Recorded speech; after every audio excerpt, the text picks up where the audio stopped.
Our wrists do so much for us. I'm so happy that my wrists are happy. And in another video, you might see some of the strengthening moves that we'll do for the wrist.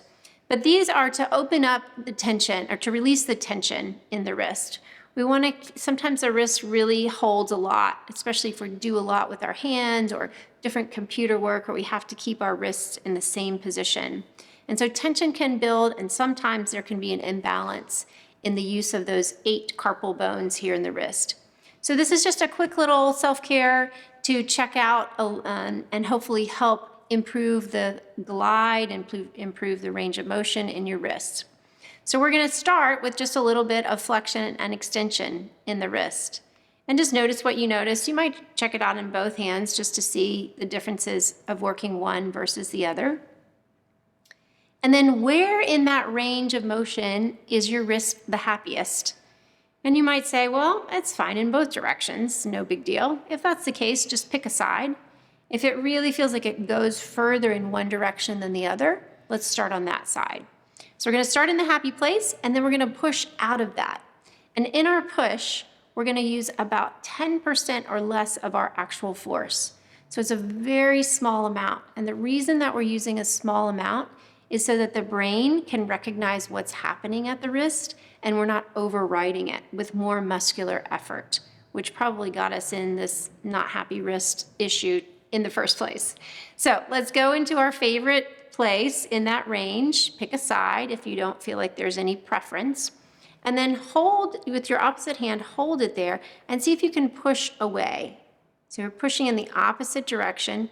And again, a little bit lighter is better. You could hold it in the same place, or you could continue to move with it while adding resistance. Decide or check out what feels better in your body. And then after about 8 or 10 seconds, we're going to passively continue the movement in the direction you are pushing. And then simply recheck and notice what you notice about any changes that might take place. If you don't feel any change at all, maybe you try it one more time and notice if you feel any changes the second time. But try not to do it more than twice in any one setting. After the flexion extension, we're going to try this lateral movement of the wrist. So in keeping those lower arm bones the same, I'm just trying to waggle my hand side to side and notice where in there is the happiest place. So I today kind of like it over on this side. I'm going to keep my hand there, and I'm going to try to push away out of that position. Using 10% or less, I think I could even do a little less. I tend to get a little too excited sometimes. And then count to 8 or 10 or 12, and then passively move that wrist in the direction you are going. Release, check out if there's any more movement that may want to happen. And then after that integrates for a second, just recheck and notice if your range maybe got bigger or if there's more glide in that movement. And then you can play with any kind of movement that the wrist does and check out an isometric from there.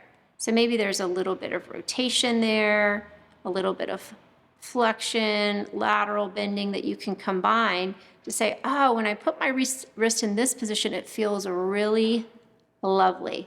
That's the position we're going to start in.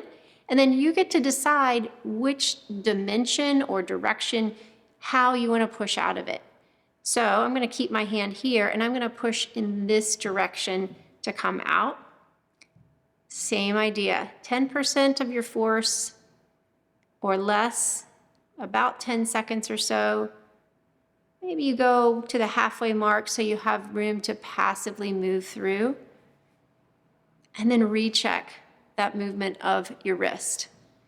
The isometrics and isotonics are great for rebalancing the muscle effort in the joint. So it really helps to create more efficiency of the movement in the joint so that one side is not overworking and one side underworking all the time. So, see, did we do anything? I always like to know. Check out your other side and feel if there's any difference in that side.